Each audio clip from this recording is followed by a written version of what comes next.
शाइरनि जे सरताज हज़रत शाह अब्दुल लतीफ़ भिटाई जो 342 जश्न विलादत भिटशा में वॾी अक़ीदत ऐं एहतराम सां मल्हायो पियो वञे।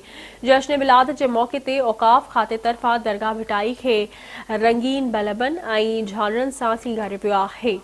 दरगाह शाह लतीफ़ जो क़ाइम मक़ाम सजादा नशीन सैयद खावर हुसैन शाह लतीफ़ी भिटाई सादतन शाह लतीफ़ फाउंडेशन जे अॻवाननि ऐं पंहिंजे मुरीदनि सां गॾिजी मज़ार ते चादर चाढ़े दुआ घुरी ऐं केक कटियो।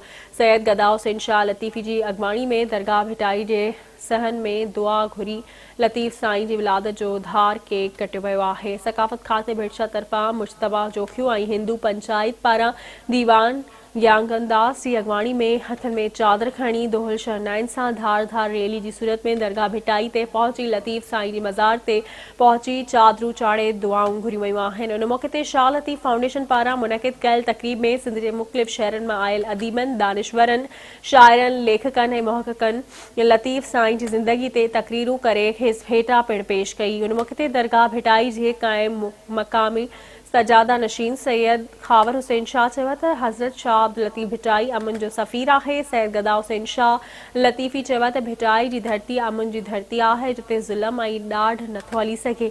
हुन चयो त हिते ज़ुल्म कंदड़ ज़ालिम हमेशह लाइ तबाह थी वेंदो आहे ऐं प्यार मोहबत पखेड़ण वारा सदाईं आबाद रहंदा आहिनि।